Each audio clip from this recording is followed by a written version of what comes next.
Today's episode of Cocktails and Conversations is a heartfelt deep dive into leadership, purpose, and the ways our personal stories shape the impact we create. I couldn't think of a more grounding and inspiring guest to share this space with than Amarie-Hackett, Chief of Staff at the Forbes Family Group. Amarie opens up about the journey that brought her here, from the early experiences that shaped her outlook to the mentors and lessons that continue to guide her in both work and life. This conversation is as much about heart as it is about strategy. We talk about the balance of holding space for others whilst carving your own path, the realities of working behind the scenes in a high-pressured environments, and the quiet but powerful ways Amarie is redefining what leadership looks like. This conversation is as much about heart as it is about the strategy. We talk about the balance of holding space for others whilst carving your own path, the realities of working behind the scenes in a high-pressured environments, and the quiet but powerful ways Amarie is redefining what leadership looks like. With a cocktail in hand, Amarie reflects on resilience, authenticity, and the importance of carrying your own values with us no matter the room we step into. For anyone who's ever wondered how to stay rooted while reaching higher, or how to build legacy that feels true to who you are, this episode is both inspiring and deeply human. So pour yourself something beautiful, settle in, and join us for a conversation that's intimate, warm, and full of wisdom. This is Cocktails and Conversations. Let's get into it. Hey, beautiful people. Welcome back to Cocktails and Conversations with me, Deborah Babbio. Today, and I know I say it every week, but today's guest, I don't know if I can do her intro justice, so I'm going to allow her to introduce herself to you. No, Please, Amarie, introduce yourself to our audience. Hi, my name is Amarie-Hackett. I'm the Chief of Staff at Forbes Family Group, mother of two, nan of one. And all-round fabulous, all-rounder. We're really going to get into it. Today, we're going to have a real girly catch-up because I'm so honestly, excited. when I was thinking about it, we met last year. Yeah. And I feel like I've known you for years. I know. I feel like you're my girl. I mean, like, and the way you champion me, I'm just like, girl, you're just like an angel, like seriously. And the way we gravitated towards each other, like the moment, like, you know, sometimes you just meet people and you're like, yeah, especially in the industry I'm in anyway. Yeah. Everyone's like, really cute, kiki, and you're just like, hi, being nice, but it's all a little bit surface level. Yeah. But you weren't. And you actually followed through and like invited me into, and we're going to get into it. Before I do all of that, let me pour you a drink. I'm excited. Okay. What have we got? I know. Everyone always asks me what these cocktails called, but I just literally make it up. So I'm just going to call it the Amarie. Oh, wow. A drink named after me. I love it. I love it. I hope you like it. I'm sure I will. Anything you do, I love. So I love like... it. Thank you, Hans. Thank you. We got a cheers before you. We definitely got a cheers. We definitely got a cheers. And did you do the look in your eyes? Absolutely. Okay, cool. Absolutely. But we got to do that. We got to do that before. It's literally okay. Okay. What are we cheersing to? To us. To us and great conversation. Oh, I love it. Cheers, my love. Okay. That's a good one. It's good. It's a scary one, that you could just drink it like juice. And that's the best cocktail. I love it. I always trouble. say, get me drunk without letting me know I'm getting drunk. And it's just, I'm telling you, I'm going to open a cocktail bar. Anyone want to invest? Just saying. Nice. This is good. Thank you. Okay. Let's get into it. All right. So I want to start from the beginning. Like I said, I only know you a year, which I still can't believe. But I want to know, where did it all start from you? What was like little Amarie like? Oh my goodness. What a question. We're going straight in, girl. Little Amarie was born in Plaistow. East London. East London. All the way. Everyone that I know at the minute is from South, so... I know. Literally, the South is just like a whole other country. Takeover. It's like a whole... I don't know. I can't get down with South. Yeah, I mean, anyway. But I got to love South, it. So I'm embracing it. Yeah. But Amarie, I was born in Plaistow, East London through and through. Me, my mum and my brother. My dad passed away when I was really young. I didn't know him. So it was me, mum and Warren growing up together. And were you and your brother close? Oh, super close. How well, far do you know what? apart? He didn't like me. Oh, which mean you didn't like him? But I feel like it's like that. Sometimes, like my siblings were saying, like used to literally like not, He used to, was not feeling. I tell the story all the time. Sorry, my lash. I tell the story all the time that when we was younger, like Warren was always like, it's like brother. Yeah. It's like I think there's What was 5 the years age gap? 5 years between us. Oh, okay. And I say he didn't like me, but it was just brother and sister, like, because he loves me really. But I used to be like, oh, I'm going to go out to play. Yeah. And then he'd be like, not after you make me something to eat. And like would lock. No way. I swear to God, he'll kill me. He was literally like... Yeah, he would be like, no. And he would lock the top thing, lock the top lock. I'd be like, I used to be like my best friend lived just down the road, Charmaine. And he'd be like, I'm going to Charmaine's house. He'd be like, no, not until you've made me something. And what did you used to like? What did you make? Oh, I couldn't make anything. I don't know how old I was. I don't know. I was like making beans on toast and stuff. Why did you think you could make it this gourmet meal? Wild. But yeah, just me and my brother, like, we're super, super close now. But we was always close, but brother and sister. Oh, absolutely. Like, it was that real brother and sister relationship. Mine used to fight. Yeah. He used to like get my pressure points and, Oh my God. Yeah. But Chinese burns. It was crazy. Oh my God, we used to literally. So it was me and Warren, and so I'm quite tomboyish, grew up quite tomboyish, right? I can relate. I was very much that. I was always with the guys, and I feel like my I didn't have much family's a lot female of boys. friends. Yeah. And I did have some, but in the close where we lived in Plaistow, it was very boy heavy. So it was, that and was were me. you known as like Warren's sister?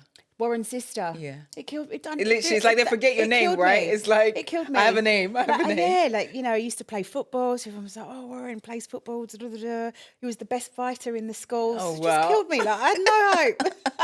I had no hope. But yeah, so it was great. I went to... done my primary school, done my secondary school. I didn't go to university. I went to... I know. When I talk about this, so many people are really surprised that that wasn't my journey.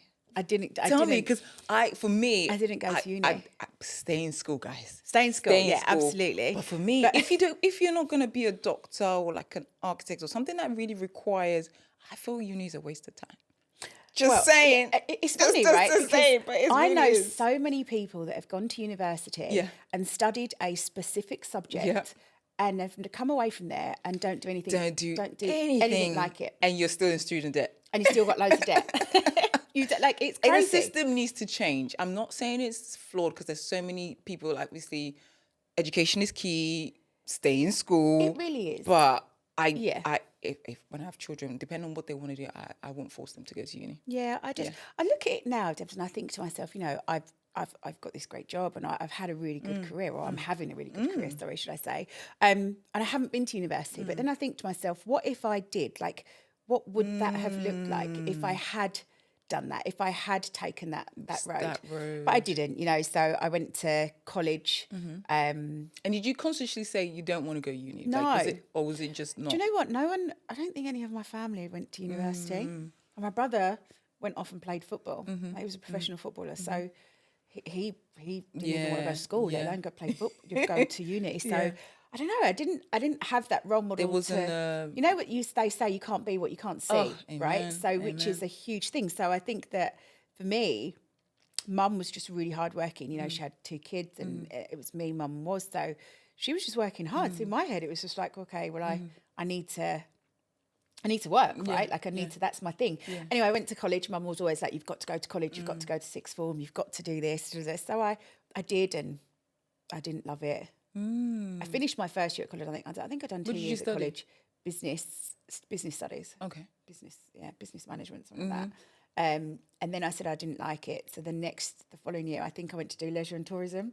I fell out of that so quick because I was just like, I don't. My mum was like, I told you. That sounds good though. I told you wasn't going to like it. I was like, I know. Travel the world, be in hospitality. No, it wasn't that. I mean, listen, I'm going back a good amount of years, right? So I don't know. Maybe now travel and tourism is a great course. I don't know, but I'm going to say I'm sure it is. But back then. So I left uni and I got a job. I got my first job as an office junior. I don't know what I was paid, but I'd done that. I didn't like it. I was like, and then I went through the motions, right?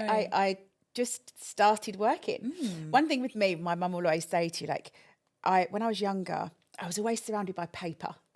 I was always buying stationery. I was always buying pens, stationery, nonsense. And I was always scribbling like I was a teacher or like I was in that mode of teaching or something. And my mum was like, oh God, you're in this paper.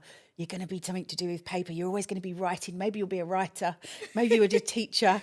I never, ever, I couldn't tell you what young Anne-Marie wanted to do. Really? No. You were just, trying to earn money any way you can, wherever you can. And I think, again, like that mindset of you've got to work. My mum, right? Like you saw your mum working. That's what we worked. She had a nice house. We had nice things. She worked for gave those us things. everything, but she worked hard. I used to tease her and say, so the weekend she would give me to my auntie because she's gone to work, and I'd be like, oh, you just left me. She's like, I didn't leave you. I was working. So when you're younger, I had that with my parents. I was like, you didn't, and now it's like, you allow them grace. You understand they did the best with what they had, and you get it. It's those kind of with wisdom and time, you get better understanding. Really but do. when you're kids, it's just the way you're feeling at that moment is very much like. Don't get me wrong, I loved it. My auntie used to buy me party rings all weekend, just to let me watch nonsense movies. Like, it was great. But yeah, looking back on it now, cool auntie vibes, definitely. Totally cool auntie vibes, totally. But yeah, that was me, young girl from Plaistow, didn't know what she was doing, didn't go to university, worked hard, got into some random jobs. I was just like, oh God. But these random jobs are the key sometimes. Because I've done catering. I've worked at Wembley as behind the cashier selling hot dogs. Funny, do you know what? I've never done that. I've done like so many random things. Ever, people like, I worked in the bar, I've done the waitressing. I've never done anything like that. Really? So Never. What was the odd jobs there? Never. Just, I was always like an office junior. Okay. And I remember once, like my first job I didn't like, and then I thought, I really want to, I was in like Green Street or something. It was just like a construction company. And I was like, I want to do better than this. So then I set my sights on Central. Like I wanted to go to Central London. Yeah, right? Central London always feels like you just leveled Central up. London. I really wanted to I think I was 17. I was 17. I wanted a job in Central. That's what I wanted to do. That was the goal. Maybe I was younger, I don't know. But yeah, that was my goal. So I got a job in an advertising agency. I thought I'd cracked it. I thought, this is it. I've got this great job. Yeah. I'm not even going to expose their name because that would be really bad. They're still going? I don't know, babe. I don't know. But I got this job and I was loving it. But what happened was, what happened was, I was loving this job. Young, I suppose I presented myself very well. And there was a lady there that took a disliking to me. Oh. Yeah, she was one of the senior team. She took a disliking to me.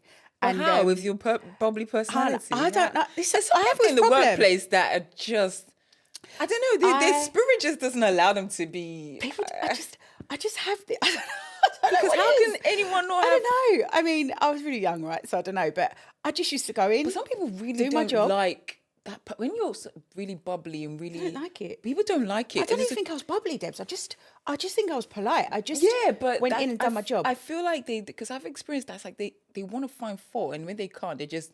I don't know. It's like their energy just doesn't...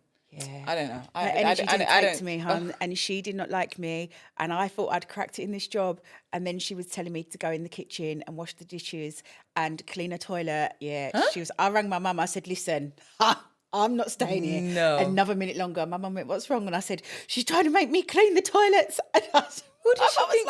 But was it very much a very Caucasian environment? Yes, exactly that, right? And I think that was my first experience of anything like that because, wow. Wow. And then... It's like, how dare you be in this opposite of us and not be the cleaner? It was wild. Oh, God. It was mental. Like, that actually, when I look at it now I know more. It's quite naive then, right? Like, you don't really... Yeah, you just don't. And I just thought she just didn't like, she was horrible. She was horrible. Hence why we won't talk about who the company is. I'm sure they're still around somewhere. But anyway, that was my experience. And then I went off. What did I do after that? I got a great job. I got a great job in this marketing cosmetic company. Oh my God, they were amazing. And they sold all the products, and he was this great guy. So they manufactured the stuff, or they were just advertising? They were distributors. Oh, right. But they also used to create the products. Oh, right. Do you remember Tea Tree? Before the Tea Tree came out, the T-Zone products. Oh, yeah. I worked for them. No way. Yeah, it was amazing. Yeah, I loved that job. I loved that job. I worked there for quite a long time. And what did you do for them?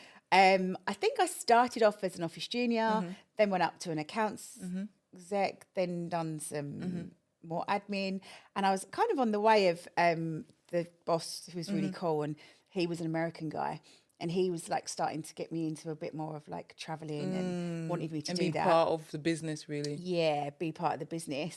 But I was young, really like, and then I was enjoying life. Go on, tell me. Being out there, you know, Being outside. being outside. It's outside.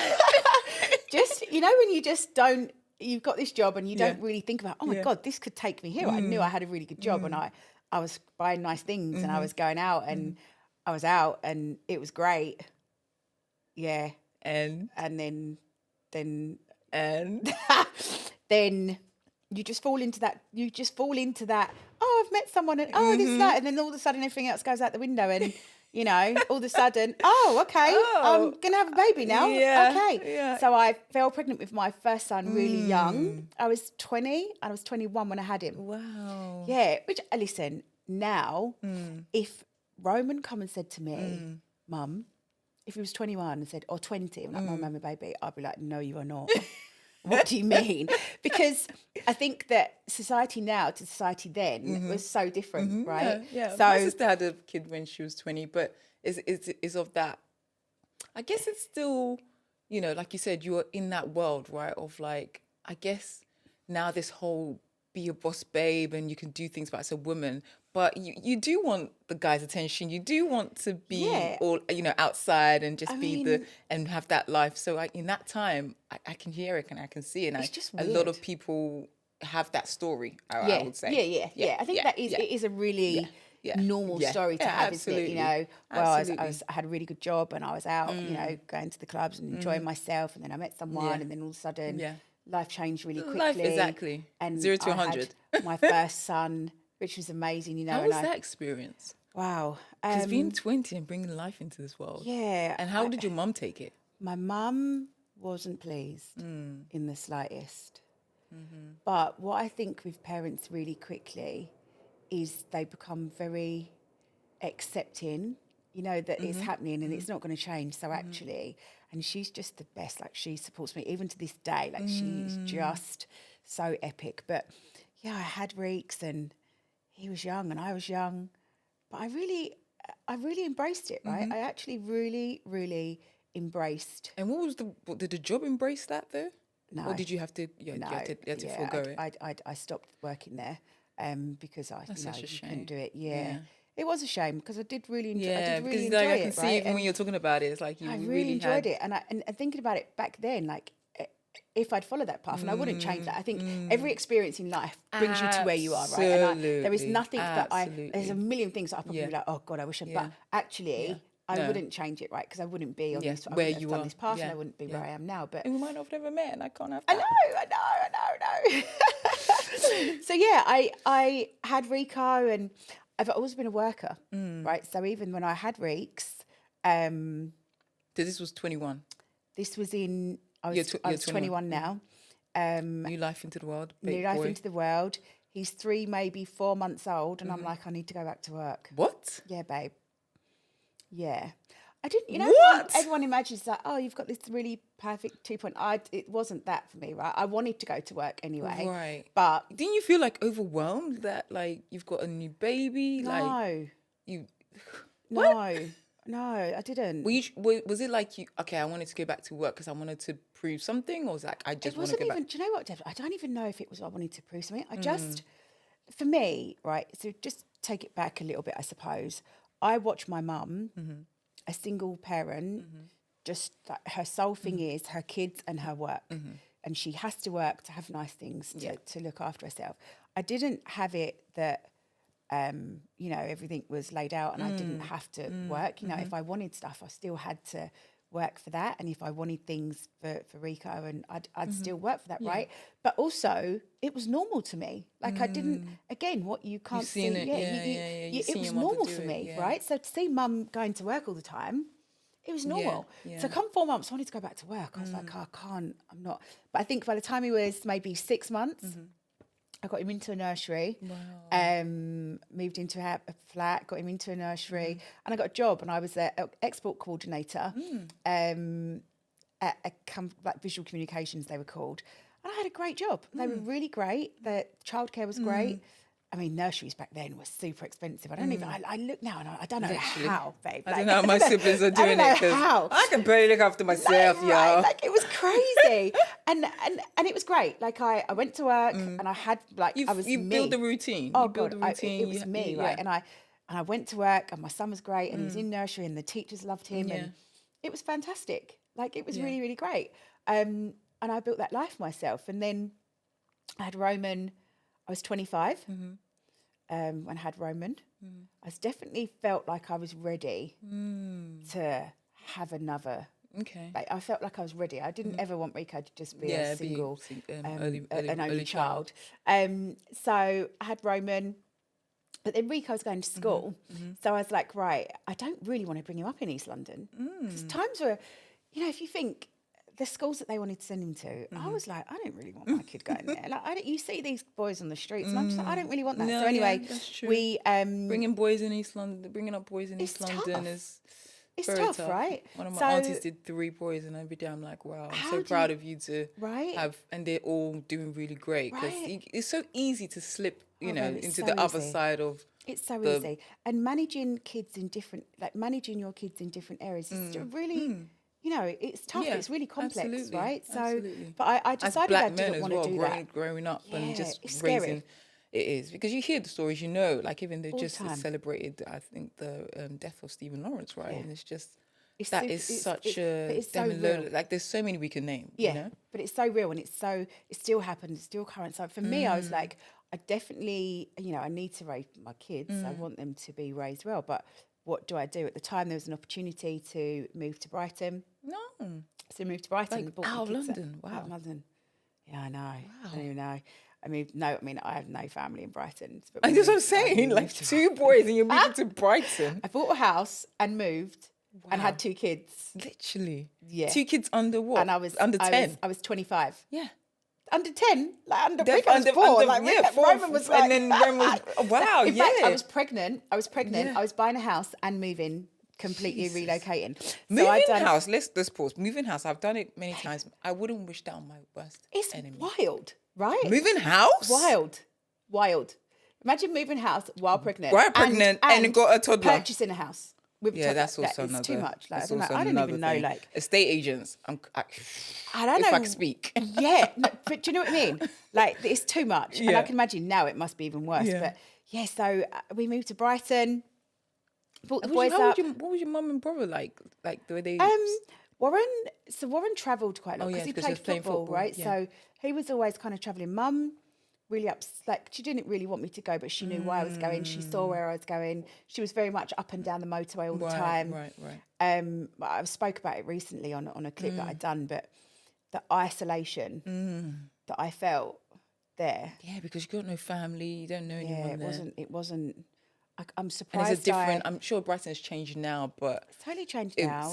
I'm sure it very wasn't multicultural when I exactly. went, right? Where you finding plantain it was, and like there was there was none of that stuff. There was nothing. where are you finding like Nothing. the Scotch bonnet and just Yeah, there was nothing like that. So I don't know, but I settled in and I'd done it, and I'm surprised I stayed so long. I love if the I'm honest. resilience though. I mean, even all of everything you're saying, what I'm hearing is resilience, determination, and that's so key. Like life can be lifing. Life lifed me. I can't, I think now, and I think like from what I've been through and situations that I were in and things that happened during that time of my life, it is resilience because there are parts of that I look back and think, how the hell Did you do it? did you get through that? How the hell did you kind of maneuver yourself through all of that drama, through all of that chaos? Like what Yeah, was what- that, what was right? that? But I always had the support of my mum, and I've got a really great family.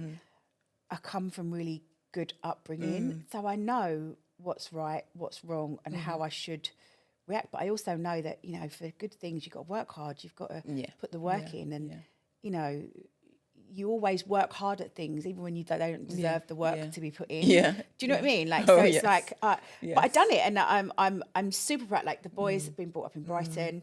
It was absolutely brilliant. How for was them. that for them? I loved it. They didn't know anything else, okay. right? They that's true. absolutely. They were so angry at me when I told them we're going back to Essex. We were moving to Essex. They were like, "What?" But the thing is, at the time Rico played football, so he played for. He's professional football. My oldest son, and he played. In loads Before of all of academies. that, like, I know my sister, what do you call it, brother-in-law always take my nephew football, and that's like every Saturday.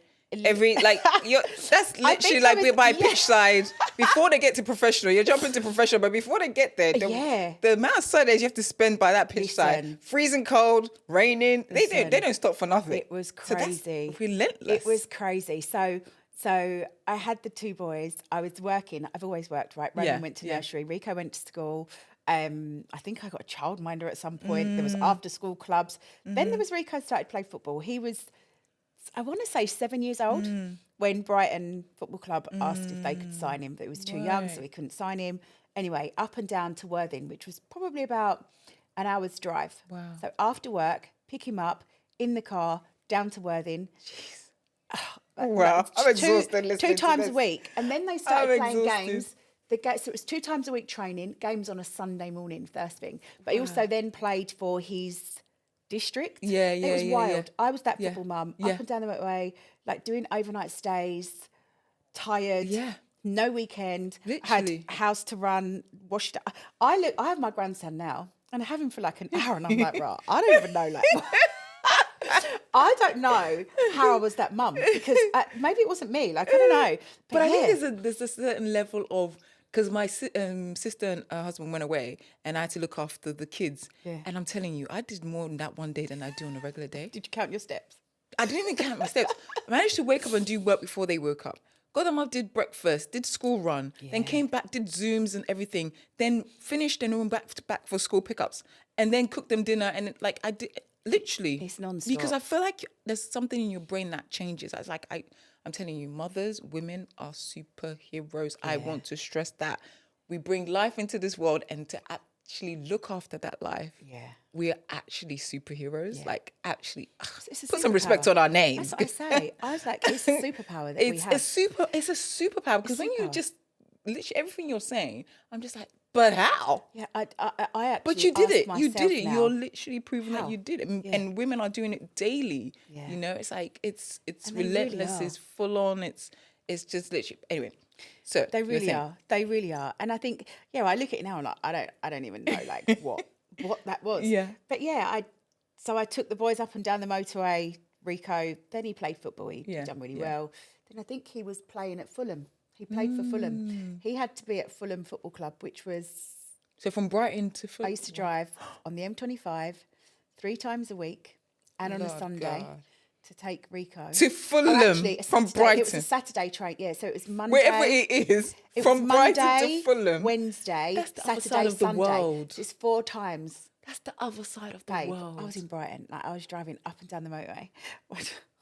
I don't know. I hope they give you the biggest present on Mother's Day, because seriously? I don't even, like, talking about it now is making me think, like, I don't, but it was just normal. Yeah, it became normal, I guess. And again, Debs, for me, Warren played football. So my mum was always ferrying Warren around. True. So again, what I saw was normal to me. True. Do you know what I mean? Like, I didn't know any different. I didn't, and the kids would have dads and that. Their dad did that, but it was me. I'd done all of that stuff, right? He never like participated in it. But for me, again, it was still quite normal because mum done it. That's what your mum did. It's what I know. So nothing really mattered. Yeah. Right? It didn't phase you in wasn't any a way, thing. because it was No, like, well, it I've didn't. seen it. It's doable. It didn't bother me in the slightest. It's doable. So you've seen it. And I mean, now look at him, right? He's 27. Kill me for saying that. He's 27. He's a professional football player. You know, he does so well. Like, I'm so proud of him. I But know. if I You're didn't always so give proud him- of your boys. I'm so proud of them. But if I didn't give him that commitment, you know. Yeah. He was a little sod when he was like going to when we moved to Essex. Like he was like, I don't need to go to school. I'm going to be a professional football player. And I was like, bruv, how do you know? How do you know what you're going to be? I love like the confidence though. Yeah, I mean, they must get that from me. Yeah. But I was like, Yeah. allow it. Like you're not. Oh my God. You're not necessarily going to happen to you. But yeah. And then what brought you to FFG? That's Oh my Forbes Family goodness. Group. Okay. So there's a lot of chapters in between that, but I'll skip that really, really quickly. No, you can give us a brief summary. I want to know it all. Brief summary. So I moved back to Brighton. I worked in casinos by this time. Oh, wow. My background is casinos. What? Which is really random. I know. So you went from like being an admin in the thing, and I then was in recruitment for a little while. Right. Done recruitment. And then I remember one day driving along Brighton seafront and I saw this building, right? And I was like, what is in there? Anyway, then it transpired it was the casino. And I'd never ever stepped foot in a casino. Yeah. And my big ass age, like I think I was like 26 or something. I'd never stepped foot in a casino. So I was like, I wonder what that's like. It was a time when the laws had changed. Anyway, they were advertising for a sales manager. Right. And I was like, I'm like, I could do that job. So I applied for it. I got the job. I fell in casinos. I was the top sales manager year on year. Wow. For casinos. Now you're thinking, like, what the hell do you do in a casino? It was all about the space. So in casinos, there's a lot of space. It was selling the event space and actually working with partnerships, doing partnerships with the casinos to drive people to come in there. Right. But not just to do, not gambling, but like doing food events and drink and restaurant. Yeah, like, you know, so that was the role. And it was when the laws changed, so you was allowed to do that. So that was a role that I fell into, and I loved it. I absolutely loved it because there wasn't many females that worked in casinos. Yeah. At that level. Sales was a new thing in casinos, so there wasn't any of that. So I was probably one of the very first female sales managers in casinos to work in that industry. Oh my God. Which was super cool. I was in Brighton, right? So like, you know, but then obviously now I work with some amazing females in casinos, like two of the ladies that I can think of. I need this all in a book, Amarie. We need to auto buy it. Seriously. I'm like, well, who wants to hear this nonsense from me? Like, what is this? Stop. I'm so in awe and fascinated right now. So really? Please. Oh my God. Absolutely. Oh my God. Like, so, what? I mean, I moved to London. This is just incredible. Really? Did you not know I was from casinos? No. I literally, I've known you a year and this is why I wanted to have this conversation. I want to know everything. So, casinos, moved to London, carried on working in casinos. Then I become the sales and marketing manager for Mayfair Casinos. So I worked in Mayfair. It was great. But during that time, obviously, my kids are getting bigger. One of them is in sport with all of his friends playing football. The other one's doing TV stuff. So, you know, Roman's on telly. So every weekend they'd be like, Mum, we want to go to Mayfair. Can you do? But obviously, I was in the heart of Mayfair. You've got VIP customers. You've got people wanting everything. So you make it your business to know everybody in and around Mayfair and stuff. By this time, I'm like loving life, right? Yeah. And it was great. I loved it. I was there for quite a while. But then COVID hit. So, and when COVID hit, everything shut down. But of course, casinos, they don't like, who cares about the casino? Like, that was the first thing to go and the last thing to open, if you remember. Like, I remember the theatres and everything. So when that happened, I was like, I'm not doing this no more. Because I was one of the first people that they got rid of. Wow. Right. I worked so After hard. Babe, I worked so hard for them. So hard for them. That club went from being, they'd just done a refurb and the turnover went up to something like over 5 million in F&B in that first year of me being in there, right? Because of all the efforts. I changed the landscape of the way casinos used social media, right? Because our social media was completely different. So I'd done all this work and listen, I had a great time. One of the casino GMs, he was like one of my best friends. Like we had a really great time together. And I took it really hard. Of course, I would be. I took it really hard. Because this is what they say, like, your job will get rid of you in a second. Babe, like, if anything happens, like, as much as I've felt the same way, because I gave 100 and not even 100, 2,000%, right? Everything. You give everything. When you're doing in this corporate space, is what they say, you're giving it your all. Yeah. But at any moment, it's like, not it's yours. gone. It's not yours. And that's the thing I realised, Debs, right? You work so hard. Yeah. And like, I'm telling you, like, it's just laid all out. I'm fully invested. Anyway, they made me redundant. Blessing. The biggest blessing, right? Because I think I always kind of talked about running a concierge or creating something like that. Yeah, because with the Mayfair thing, you knew so many people, so many I was in the different space, connections. And, right? I was in the space. Yeah. Then an opportunity come up to learn some travel while I was not working. So I thought, do you know what? Let me do it. So I started training in travel, and I'd done all of that. And I thought, do you know what? So I'm just going to start. I'm just going to do it. I lost my job, so that was it. I created this agency, Amlux. And it was me, Rico, Roman, just sitting around a table going, what shall I do? What shall I do? What shall I do? Charlie was just like, what are you doing, babe? Like, are you sure about this? I'm like, Charlie, I know what I'm doing. I know what I'm doing. But they were like massive supporters for me. Massive. They were like, Charlie was like, anything you do, anything you put your mind to, you can do it. So if you really want to do it, do it, right? Like, I support you 100%. Like, just do it. And it was COVID. Nothing was happening. So I kind of set this whole brand up. And I started my own agency. Wow. I know. Oh my God. I know. Pretty scary. Yeah. I know, because I was saying my agency, I was like, what the hell am I doing? Honestly. And I just think to myself, I remember ringing Emma and I'd be like, am I doing this right? She'd be like, babe, you're fine. You're right. And I just done Emma? it. Emma Greed. So she's so I just would call and ask her for advice because, she's someone that she's younger than me. We grew up together. I look at her and I'm just like, babe, just in awe of what you're doing. Help me.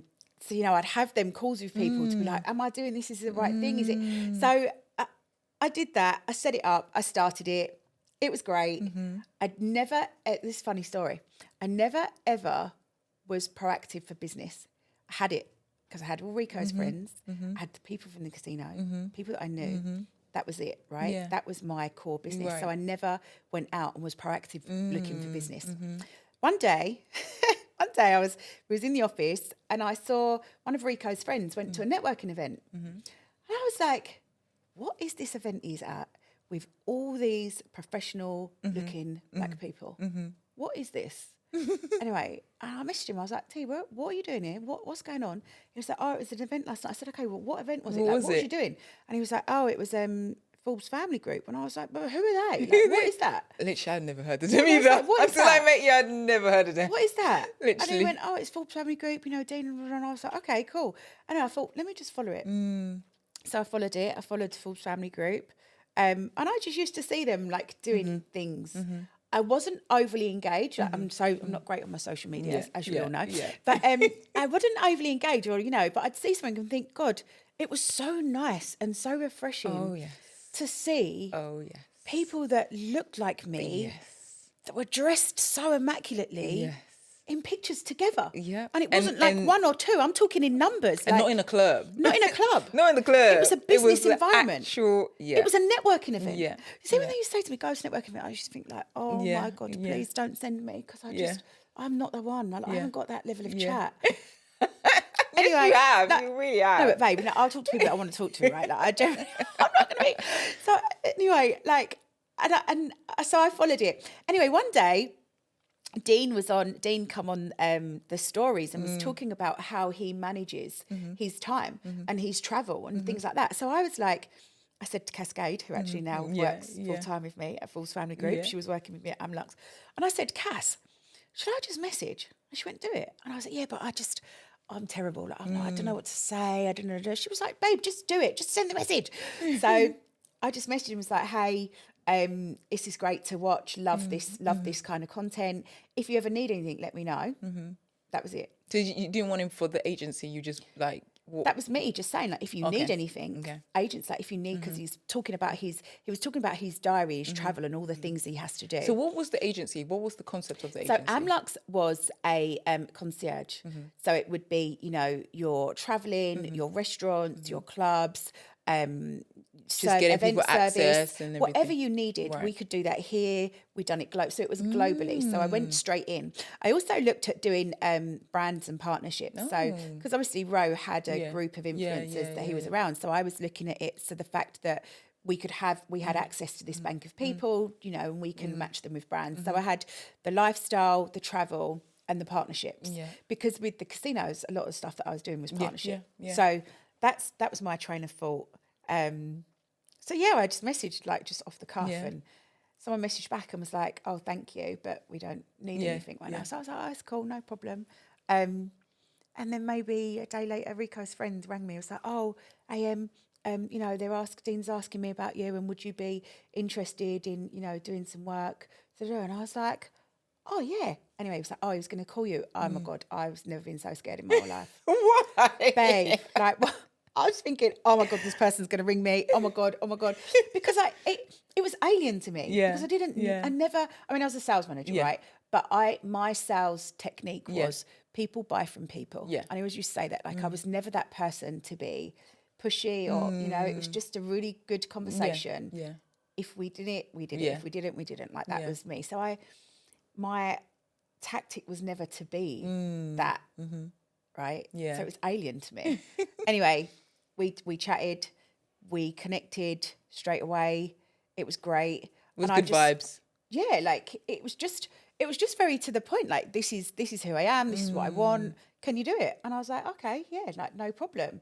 When someone gives me something to do or asks me to do something, I'm very much like, I'm in. Yeah. But for me, I was like, I was I think he called you happy. recently. God. Was it Six Brothers. Six Brothers. That's it. The Six Brothers. Because basically, if you give anything you need, Oh God. Amarie will get the Six Brothers to do, and I loved it. I absolutely That's loved my it. birthday message. Six Brothers. Literally, Oh God. but I think that's the energies like, and I think that's why we gravitate to it, because we are the doers. We are the doers. It's just like, and like I said, in my industry, there's a lot of fluff. There's a lot of, you know, people chat about doing the job, but they don't really do the job. do it. But you do the job, and you also stuck to it. Like, I'm gonna message you, and I'm like, yeah, cool. And she was in my DMs, and she was like, what's your email? I need that. I was like, oh, okay. I even was like, You were even a bit overwhelmed, a bit like, seriously, what the hell? Like, what does she want me for? The first event you invited me to, I was like, I don't know, because I don't know what this. What did we do? Was it the female cap The table? cap table. I was so like, I don't know what this is. Why does she want me there? What is this thing? What am I even doing? What am I even doing? Because I don't. Who even is she? Because I didn't know the whole family group. I didn't get it. I was like, Yeah. what does she want me for? Because the events I go to, it's like, okay, cool. You go to an event, you take a picture, you do. That's the thing. But you're like, no, we're going to do a round table. I was like, but what am I going to say? I don't know. And I was like, No, stop it. I thought it was more investment. I was like, I ain't got cash. I'm not there yet. I want to be an investor, hopefully in the future, but I ain't got money to be dropping on no business right now. So I don't know what she was on a cap table. I was like, I know, because obviously cap table is like the it's cap like you're table. trying to do It's the investments. Like, investments. I was like, I don't know. I was like, I'm just going to look good, turn up, and just act like I belong. And I was just like, we'll see, because I didn't know from Adam, and I was just like, okay, I'm gonna go to this. But it was the most beautiful event. Isn't it amazing? Beautiful room, beautiful setting, like, just felt at ease. And again, in your presence, like, you came in, and I was so welcome, because I didn't know that some of the people, I knew a few people, but I didn't know Davina at the time. I didn't know you guys, right? And I was just like, I don't know what Forbes family group is. I don't know what it was all about. But the thing with me, if someone's invited me somewhere, I'm always going to go. Yeah. And I'm always going to put my best foot forward. I'm curious like that. And I also want to support if someone's invited me. Yeah. That's what everyone's like, Deborah, you're always outside. That's what I say to you all the time, isn't it? Literally. That is my thing. I always got 5 things to go to, because if people invite me, I will do everything. Unless I can't really make it, Deb's, I will literally do it, because to support someone, I know how it is. You know, it's so amazing to do something and to put yourself out there, or to put an event together. So I will always support. But even when you're like dead on your feet. I remember last time I saw you the other day, I was like, she was like, babe, I'm so tired. I've got to. I was like, why don't you just go home? When one of our friends did an event, I was like, I'm so tired, but I had to be here. I had to be here to support. I will always do my best to support. But yeah, it's literally that. So you got on. I guess got the job. We got on. Yeah, I mean, it wasn't even I got the job. I just was going to just do. Do a couple of things. Doing a few things, and then it was Dean's best friend's birthday, his 40th birthday. So I helped throw this birthday party, and I can't even remember. It was just spiraling. And I remember, so I started working, and I always got on. But with me, you give me something to do, I'm going to do my job. I'm going to do it well, right? I want you to be happy with what I've done, right? I want you to. And do you know the biggest difference with Dean? He was always so thankful. Because not a lot of them are. Not a lot of people are thankful. He was always so thankful. And to me, I was like, wow, you really appreciate that. So I'm going to do it even better next time because actually I know you appreciate it, right? And to feel appreciated It's the was biggest alien to me because the background that I've worked in, like, really appreciate, really appreciate nothing you're doing. Yeah. But this guy appreciated the work that I was putting in, right? And it was the thank yous. And then I think it was we done a dinner and we done an event, and then I met Danielle and everybody, and they were just all such great people, like just such a beautiful environment. I remember thinking, like, God, these parties are great. Like if I wasn't here working, this is what I would want my group of friends to look like. This is what I would say is really, you've shown up and you're in a place that is exactly where you should be. So, I just started working for him, and then they added me a little bit more, and then they'd asked me a little bit more, and then all of a sudden I was in Forbes Family Group. But like yourself, I didn't really understand it. I didn't have an understanding of who they were and what they did. I just knew that actually there's a collective here that are out there supporting the community, but also celebrating each other. Yeah. Right? Because that's more what I was involved in, the celebration of each other. So, and I thought that was just so beautiful and carried on doing that. And I don't know, like one thing led into another thing. And I remember that I got added to a WhatsApp group. And at the time, like this is way before, like they'd be like, okay, so who's posting what on social media? Now, me and my social sales and marketing person self would be like, guys, listen, I thought to myself, Amarie, don't get involved. You're too don't get involved. Don't comment. Don't say a word. Just keep it, rein yourself in. And I never used to say anything. And then I think like as me and Dean just worked together more and more, I wanted to do more. He was doing more. You wanted to support. I wanted to support. Right? I really enjoyed it. If you see someone trying to do something and you believe in it, you want them to thrive. And if you've got the capacity to support, why wouldn't you? So it's like, as much as you're saying you want to keep, I'm the same. It's like, I want to, sometimes I just don't want to be too inner, but it's like, I want to give that support. It costs us nothing to really help someone to thrive. Because if they win, we win. Like, exactly. I just wish people know. I think that and people don't really see that. And I think, like me thinking I can do everything. I remember one day it's like, I want you to look after all of my speaking engagements and my PR. And I was like, okay. Like I think I'd done a course on PR once, right? But I'm definitely not a PR strategist. But Debs, what I am good at is I know what good looks like, right? And I know how to make A and B. I know how to put A and B together to get C. Like I know how to put the puzzle I've together. I've got common sense. Right. Yeah. And I think I've learned that in life that not everybody has that. And and also I'm a massive supporter. Like my intention is real. Like so if I even when I met you, like there were so many people in that room. And I think it was only you it was only you out of that room that I invited. To that dinner. And literally I was just like, I don't know, what's going on? And I think I met you at the end of the dinner when you come and took a picture of me and Emma and I think it was Rochelle. Like there was just a really random picture moment and then I spoke to you.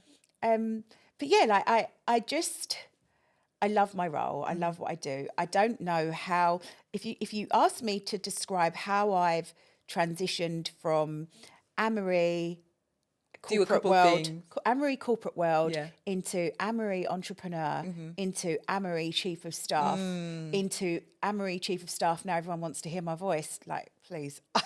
I'm just like, we love it. We love it. It's wild to me that you love it. We're friends, right? Yeah. So we could talk forever. Absolutely. But what is alien to me is that people really want me to say things or want me to. But I want to stop you there. The same way you just said you saw your mum, the same way you're saying that it's people are really going through these real life things. And everything you just said, someone's going through that. So the more you speak, so thank you so much for being here. You're welcome. The more you speak, please, is a blessing. So I'm so glad you did this because she doesn't speak. I don't. You go to her social, she's not even like open for anybody. So I feel so privileged to be let in, to be honest, and to have you on this couch. I don't do it. So I want to say do more. please do more. I'm the same, because I'm just like, nobody cares. Who wants to hear me speak? But I'm on this couch and doing this podcast because of these kind of conversations. I know there's so many great podcasts out there. There's so many people saying incredible things, but I think everyone narrows on when people have got to that heights, right? I think and for I always honesty. want to start the journey from. I always ask, like, so where did it start? Because yes, you got to this. You're the big CEO, the big entrepreneur, but everything you just said, that's the grit. That's the when someone's going through it, like, I've got my boys. How am I going to? It's all that when real life is life, and when life is life, and how are we getting through that? And hearing these kind of stories and these conversations it's so encouraging, because you can start from uni. Someone's in uni right now doing one thing. That doesn't define you. You can always pivot. You can change, and life just throws things at you. But you have to learn to adapt, and you have to also embrace certain things and be bold and make choices and figure things out. Be fearless, So, Absolutely. Absolutely. And I also think now I just done a LinkedIn post actually, because everyone's telling me like, LinkedIn is the new space. Choose your space and talk, show up. Like, you've got to do something. As I said to you, I done that one clip, and from that one clip, so many people were like, please, can you talk? And I'm like, why? And they were like, it's just really honest and refreshing. So I'm like, when you asked me to do this, 100% I would do it for you. If people come ask me, but I'll be like, no, seriously. Like, please, I'm gonna encourage you guys to do it, because she has to. No, seriously, it's like there's honest and open conversations. Is exactly why I started the podcast, because there's great, like I said, great podcasts out there, but the focus sometimes is so narrowed to be your own boss, or like how I turned 1,000 into 1,000,000, on how I did this. It's like, that's all great. That's all good. I want to know that too. I want to be a millionaire, but these kind of conversations is what's going to be rooted, because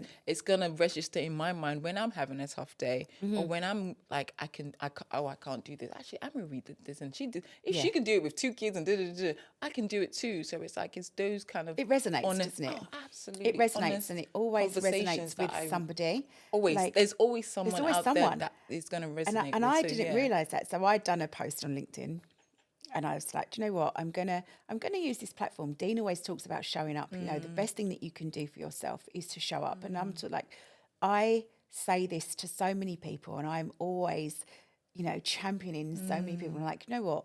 Let me do it. So yes, I'm here and I'm having this great conversation with you. You're my friend, and this for me, I love this. I love you, right? So that's easy. But and it's just been a year. I keep saying it. It's been a year. I feel like I've known you forever. It feels different. It just feels like it's like real friendship. It's so good. I know if I call you from Timbuktu, you'd be like, so Debs, what do you need? What do you need? What's going on? Yeah. What do you need? Let's fix it. I would. And it's that, and I love that for me. I make relationships with intention, right? I don't, and one of the things I said is, you put so much pressure on yourself, don't.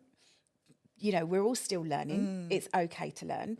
And just go with it, but make real connections. Yeah. Don't just do the fluffy stuff. And I think that, navigating now is totally different to when I was navigating then. No, but absolutely. I'm gonna be better. I'm gonna show up. Good. I'm going to show up on LinkedIn, guys. So, I will do that. Oh gosh, she's put it out there. So your DMs are going to be flooded.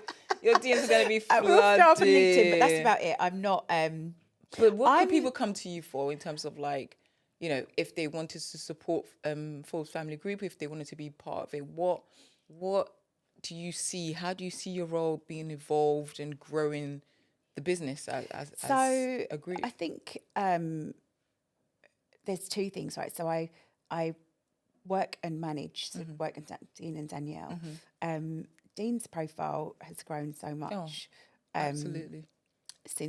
Before I started, so since I've been on board with him, like, we've gone through so much together. And I think there is that part of the management. And I think as his profile has grown, more people want to be connected to him. And there is that, I am, I suppose, his right arm, right? So I suppose you are his right arm. I know. Okay. I think we should just sorry. I don't know if she's trying to be cute. You are his right arm. I'm going to say on camera, you are his, and he knows it. He knows it. He calls his 6 brothers. He does. He knows. And like, Amarie said, call Amarie. I even could say, just speak to Amarie. I was like, okay, cool. My inbox used to be like really nice. That's not her thing, but okay. My inbox used to be really nice and calm, and now it's just wild, like the Wild West. And I'm like, okay. But does that mean you're forgoing your Lux? Yeah, so what happened with that? The thing is, Amlux is still there, right? Yeah. It's still there. Dean came on as a client. I now work for Dean, right? That is a thing. I could not have Amlux and do my role that I do with Jean and Danielle and the family and Forbes family group. It's just physically impossible.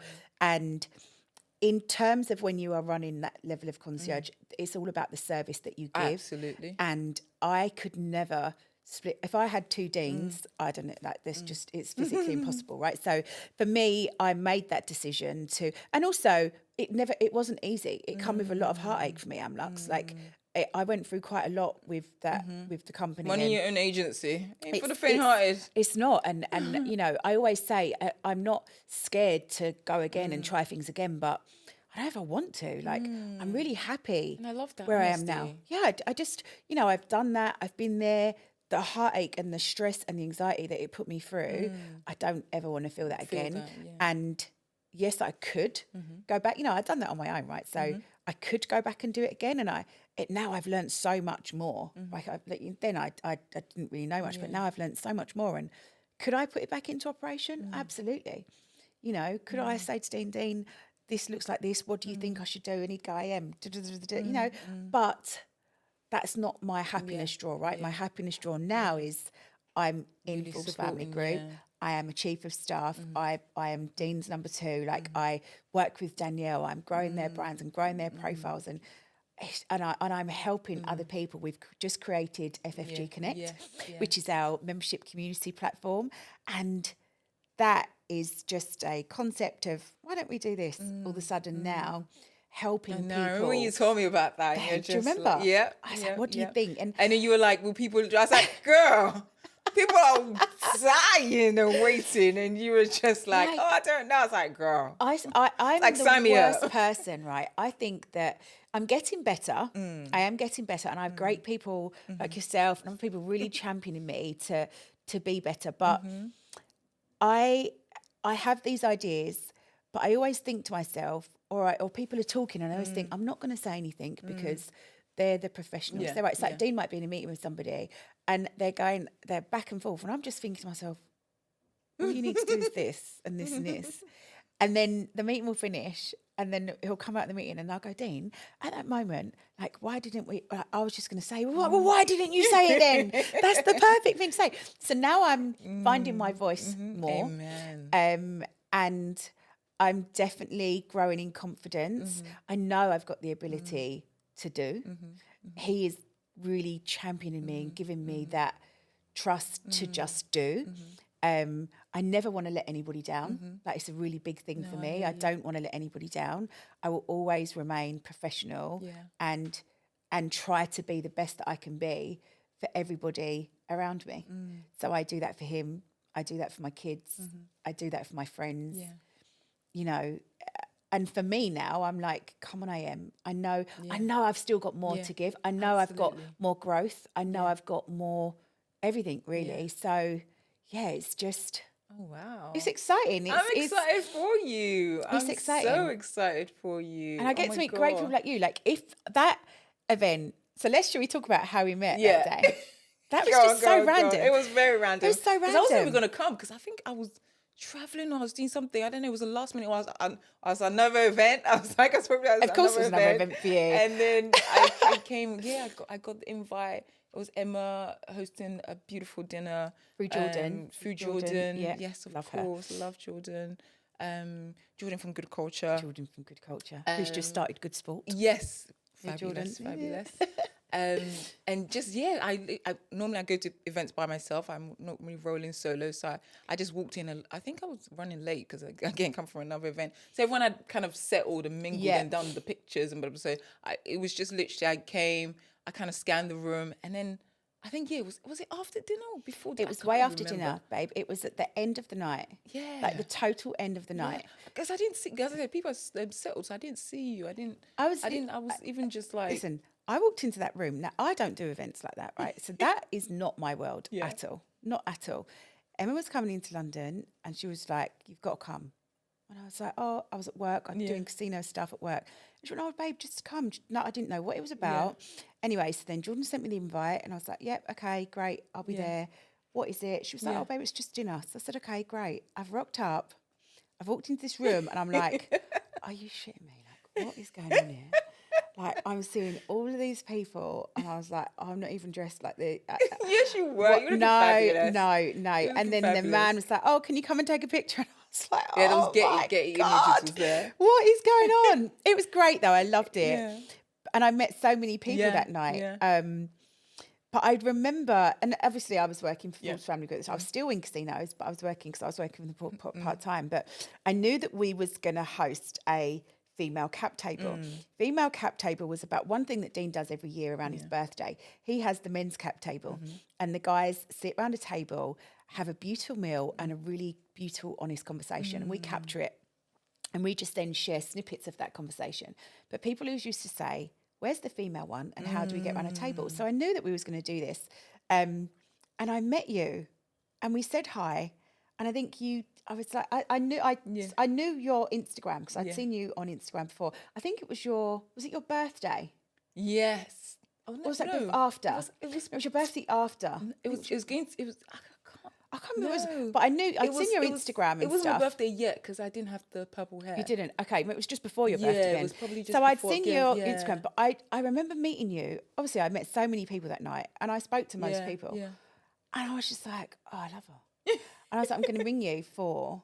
Yeah. this. And I remember you just looking at me going, yeah, okay. Yeah, because she doesn't really, it's 'Cause it's fluffy, isn't it? It's fluff. It's fluff. You go I to a don't like dinner, that though, babe. it is. But I don't like it. In my industry, the fashion world, the creative world, it is very much. And there's some beautiful people in the room, incredible women. Emma hosted a beautiful dinner. It was with amazing, like, it some was fabulous women absolutely in the stunning. room. But we do, like, most of the people in the room go to a dinner maybe 3 times a week, those kind of things. It happens, and you go into those people. It's a net for us. Is that kind of networking? So It is. You connect it's like when with you people, meet someone, you it's meet like people, you I always try and connect. do genuine Yeah. connections, but most of it's like they say they're going to call you, they're going to message you, but they never you don't do. hear anything. And you don't hear anything. So it's those kind of ones, and I didn't know yet. You said full-time group. I'd never heard of who these people were. I was like, hey, cool. Okay, cool. So I was just like, didn't Do you think know nothing where? of Do you it. know where I met you before? Actually, Where? You had been at the Power List No, the year before. no, No, no.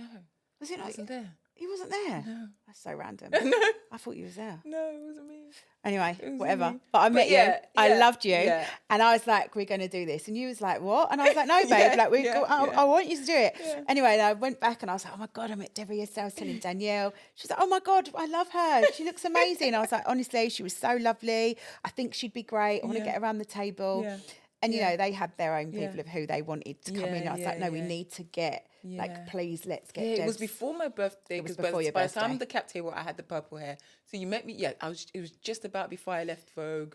I was just about to celebrate my 40th. Yeah. And then all through that, because I didn't have you at my 40th because I didn't really know you. No, so no, then no. after when I saw you, she's like, "Oh my God, your birthday was just Your birthday. I was like, All of you oh was my like, God. I should have been there. This birthday It was is like, great. literally, Your it was birthday like- was epic. It I'm like, was- what are we doing next year? What are I we did doing? nothing. You I did nothing. nothing this year. I slept because I needed that rest, y'all. But yeah, that 40th was very It was epic, amazing. and it was But so for me, you know, amazing. Debs, I'm very much, and I think you're the same. Our relationships blossomed through us connecting, right? And actually, Real connection. I don't. Yeah. If I meet you Yeah. and we get on, and I'm like, I meet with intention. I don't just go, oh yeah, I'm going to Yeah. do this with you, because I just never say it. I'm Yeah. just like, hi, how are you? I don't. Like, I think you hear so many people going, you know, women should stick Yes. together, and women we should women support champion women. women support women. But And then they don't. where are you? Like, And where, they don't. Where are you? Like, Yeah, I yeah. don't I don't dig do that, that. right? I don't like it. This is why our energies collide. Seriously, because I just don't Just like. don't say I don't it. like. Don't say it. Just don't say it. Don't say it. Don't be you fake. don't I don't mean like it, that fake don't say thing. it. Like my Yeah. industry has been so like everyone's like, oh my God, Deb, you're so nice. Like it's such a surprise to be nice and be in the industry I'm in and be able to achieve all I've been achieved. Don't get me wrong, it's hard because it's like you're fighting against the wave because there's so much not niceness or Yeah. so much. So you're like, I get why they say, oh my God, it's so rare, but it's possible. It's so possible. And that whole fake thing is just like... It's just, I find it tiring. But for me, very tiring. meeting you, and then, you know, you came and we had a Yeah. great time. We had a really great We've kept time. in touch. It was such a I beautiful... now literally call on you. Yeah. We hosted a beautiful Yes, breakfast we together. did. You know, you're going to do some more work with us. Like, Yes. Debs, I now... ring Debs. I'm like, Debs, help me with this. I need you to tell me what you think about this. And, so it's a genuine, and this is what I say, I love that. It's like the fact that you trust me. And like when you called me about what you were calling me about, I was like, she called me? I'm like, oh. I'm calling you, like, because I trust what you say. You've got, you've just got the knowledge. You've got it all. I look at you in awe and I'm like, I love what your work ethic is wild. Let me tell you, like, I don't know anyone that works like you work.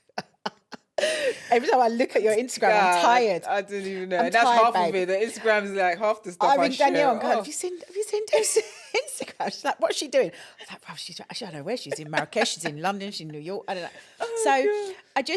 I love that. And I think it's so important. And one thing that I would say out of all of this is you've got to champion your people, champion your female friends. Like, just champion each other. Like, I'm going to champion you. But if I see you doing something, I'm just a bit like, girl, you're right. Like, is this really what we're doing? Like, do you know what I mean? And I think you'd be exactly the same with me. So I think that you make connections with intention. Don't say things if you don't really mean it. I just don't. I'm not about fluff.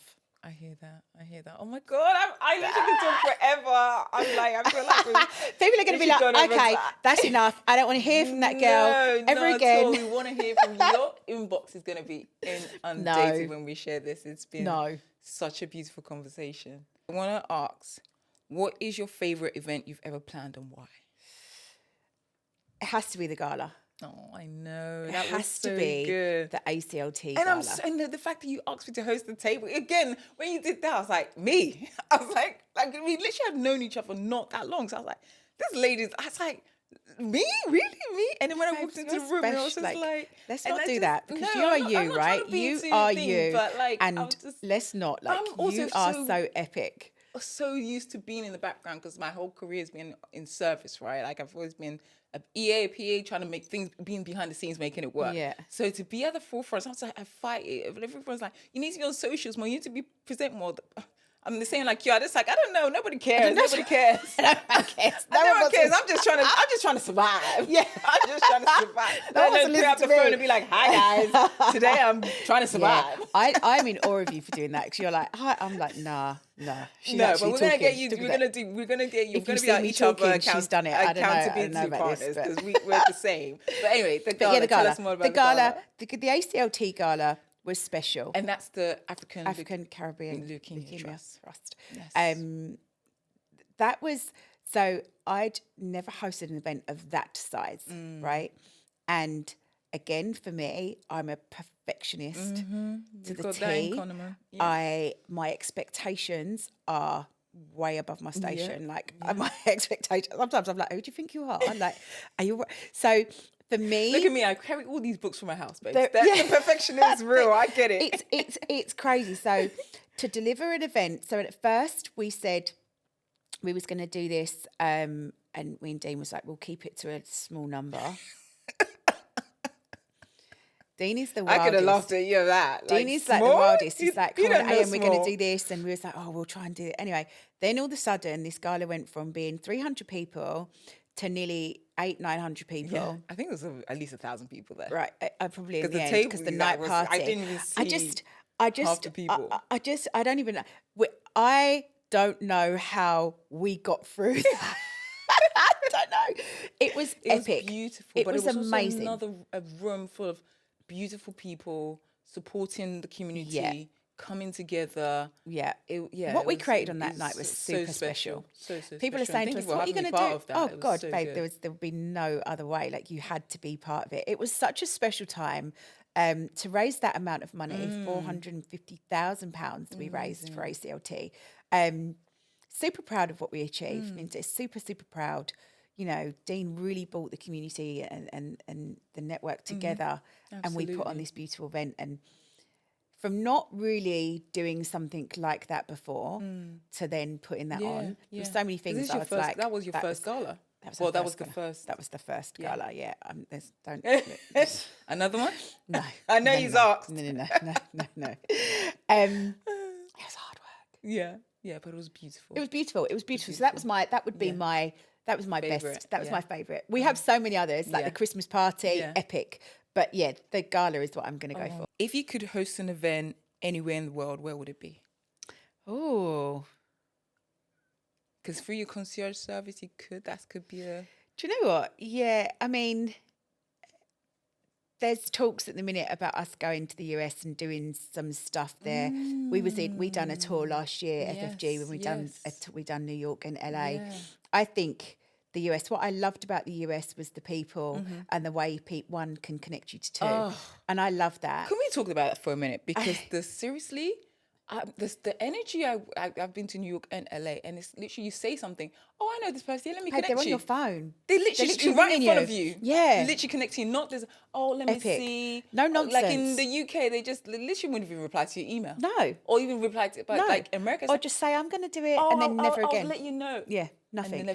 But the energy in America, it's so, the community spirit is so, and especially just to connect, to do business, to do anything. Babe, it's a different energy, it's a different hustle. It's different. I heard someone say, I think it's because they just have that hustle mentality, right? America, there's no NHS, there's no, sign on, so there's the level of you have to wake up and make your money that day. But also the level of unity for the black community out there is a different energy to hear. True. And I think, people need to stop seeing there's a competition between A and B, because there's no competition, right? If we were to actually join together as a group, and I always say, how many breads in the bread aisle? They're all winning. They're all winning. They're all winning. Do you know what I mean? The bread aisle is empty all the time. I just think that the energy is different. Yeah. But there are people with that energy, and the more of us that pull together, it will create that. But I would say I loved New York, but I loved LA. Oh my God. I was like, I'm going to stay. I know people like LA's so fickle and everyone's fake, but no, I loved it. I hear it to an extent, but I also love the energy. That's where I feel like you can work hard and play hard. I like that balance. That energy for me. Yeah. I loved it. And I think being able to pick up the FFG team and who we are and what we do and our community and plump it into LA. Could you imagine? Thrive. Could you imagine? I can. I'd say LA. Really can. I'm going to say LA. Amazing. I'd love to do something. In all that we've talked about, how do you prioritize self-care? I know, it's hard. I know. But okay. Everything, being all that you are, how do you... It's not easy for me to prioritize myself because, as I said, I work really hard. Then away from working hard, I have 2 kids that are, thankfully for them and for myself, are in roles of a status where they still need my support, and I love that they come to me. So I act in Rico's world in football, and I act in Roman's world of TV and modelling that he does. Then I have a grandson that is super important to me that I want to see all the time. So, I have a partner. My shut off is Charlie, my partner. He's super amazing. He is like, right, I'm taking you. I'm doing this with you. And he makes me stop, right? He absolutely makes me stop. When I'm busy, I'm busy, and he doesn't bother me. The gala, he didn't see me. He doesn't bother me. He doesn't say to me like, "What are you doing?" I'm not just nothing. But he gives me the ability. He'll be like, "I'm taking you out of it," or he'll be like, "Let's watch a film." So he will ground you. Bring you back to center. Which is just, I love him for that. We have the greatest relationship. It's amazing. He just took me to Paris for my birthday. But again, and when we're together, it's just nice, right? So, but he talks to me about work, so he's very involved in everything that I do. But that's, and again, I love all my face cream, so I'll have a shower, I'll come out of the bath, I'll sit in the mirror for about an hour putting all this nonsense on. So no, the skin is glaring, girl. That is my self-care, because I have so many people. My mum will ring me, be like, "Can you order something for me?" I'm like, "Oh God, you knew how to do this last week, didn't you?" So, do you know what I mean? So I'm so many things to so many people. But Char is like, no, just stop.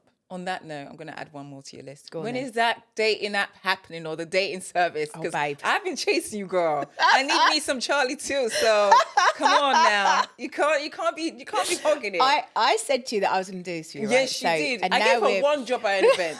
One job. Until this day, because AM has not come through. Showed her everything. Pointed them out. No, don't do that. Plain no. Day. Nah. She's like, yeah. I'm gonna find out. You pointed out the back of someone's head. No, the front of their head. The person in the blue jumper that was at the Powerless party, whoever you are. I don't know who you are. One job, and I was like, Amarie, I'm going to do this. I'm on camera. I'm committing to set we're going to set Deborah Debs up. I don't know about like, I know so many people say to me like, where's FFG dating? Seriously, forget FFG Connect. Where's the dating? Where's the dating app? We've got eligible business men and women. We need to, yes, we could have network. Like, you've got one job. You've got one job. Some weddings, FFG weddings. Come on now. Come on now. You did concierge. What about dating? You could do it. I could be your tester. Come on. Millionaire matchmaker. Okay. Come on. Oh, yeah. We need it. We need it. We need one. I feel like that could be the... We think could be the evolution. You think I could be the host? Absolutely. Absolutely. I'm going to make that happen. I'm here for it. I'm manifesting this. Literally, if you need to. I'm going to be your first client. I'm ready. And we're going to come back to this. We're going to come back. Right. We'll come back on another episode. I got a ring on. And then Amarie is done. How did you do it, Amarie? Amarie. Yeah. Amarie. I'm telling you, this could be another transition. 6 brothers. Don't get mad if I take her away and she's like... 7 brothers. 7... I'm adding to your list. 7 brothers. 7 brothers. Okay. Go on. Okay, so I want to end because I could talk to you for forever. We don't want people to get bored of me. No, I could never. And if you are, I'm sorry. It's like I don't know. It is what it is. It is what it is because there's some gems and the conversation's been so beautiful. But my last question would be, what would you say to our audience as a takeaway in all your life lessons? What would your philosophy of life be where you are now? And if your life was a book, what chapter would you say you are on now? Oh my God. We had this. We've done this before. I know. It's a beautiful question. We've done it. Oh my God. So there were so many things in that one question. How do I unpick? Where do I even start? I think it's really important. You know, I'm at an age now, I'm in my late 40s, closer to 50 than I've ever been. And I'm having so much fun. And I'm learning still every day. And I really want people to take the pressure off. Yeah. Right? Yes, you want to be successful or you don't. You don't know what you want to do yet, right? You might not have found your calling. It doesn't matter. Yeah. I think that there is so much pressure, especially put on women as well, right? We put on so much pressure on ourselves. I want to have a man. I want to be this. I want to that. I met my partner, Charlie, at 40, right? We have the best relationship. If you would have said to me when I got to the age of 40 that was going to happen, I'd have been like, yeah, right. So my job, I was 40, I've been doing it like, I don't know, 45 when I met the guys. Like, so don't put so much pressure on yourself and learn that your lessons through life are what is going to bring you to the end goal, right? And it doesn't matter that you don't have it all figured out. I at the dinner I was saying to in the group with Emma, I was saying, like, as women we have superpowers and our superpower will always get us through. Like, and what you think is a setback, don't look at that as a setback. That is actually your fuel. That's your fuel to keep you going, to keep you pushing. So yeah, I'm going to say, just I see so many people now and I meet so many people that are like, I haven't got kids and I haven't got this figured out and I don't know what I want to do for work. And it doesn't matter. These things don't define you. You're still a great person. You know, you just carry on going, carry on working. I'm still working on myself daily, you know, and you're never, and also what I've realized at my age now, you're never too old to meet new friends. Literally, we're a testament to that, right? So we're a testament to that. Super important. Yeah, it's been a beautiful friendship. And what else did you ask me? I feel that was a loaded question, right? It was. That was a loaded question. In my book, life, my chapter. Yeah, what title would this chapter be? Now, I'd say growth. Chapter 48. All the growth you've done already. Yeah, because that growth was to get me here. I am now in a new phase where I feel like I'm really confident. I know myself, right? I know my capabilities. I know that I've still got so much more growth and learning to do, but I'm actually doing it from a place of real, true happiness. My kids are grown up and amazing and doing amazing things. My grandson is amazing. My partner, amazing. My mum, my brother, my family, all there supporting me. And we all support each other. And now is this new chapter of what does the next 10 years look like? And I'm going to say it's a chapter of growth because I think that every moment is growth. I'd done something the other day and I couldn't wait to tell Dean like what I'd done, and I was just smiling. He was like, "Look at you smiling." I was like, because I was so proud of myself because I literally said to someone, "Oh, you take this meeting because I just don't I don't really want to. I don't think I'm going to know what to talk about. I don't think I'm going to be the right voice." They started the meeting. I was like, "Guys, okay, hang on a minute," and I just took over this whole meeting. I landed exactly what we needed to land. I landed even more than we needed to land, and I was like. I was the one that didn't want to talk. Yeah. I didn't want to talk because I didn't think I was smart enough. Oh. And look at me. And then he come off the phone and was like, it wasn't Dean, it was and he come off the phone and was like, I can't believe you just did that. I was like, I can't believe I just did that. So it's growth. And I think that I'm still growing. So that's my chapter. Amazing. What's your chapter? Oh, my chapter would be...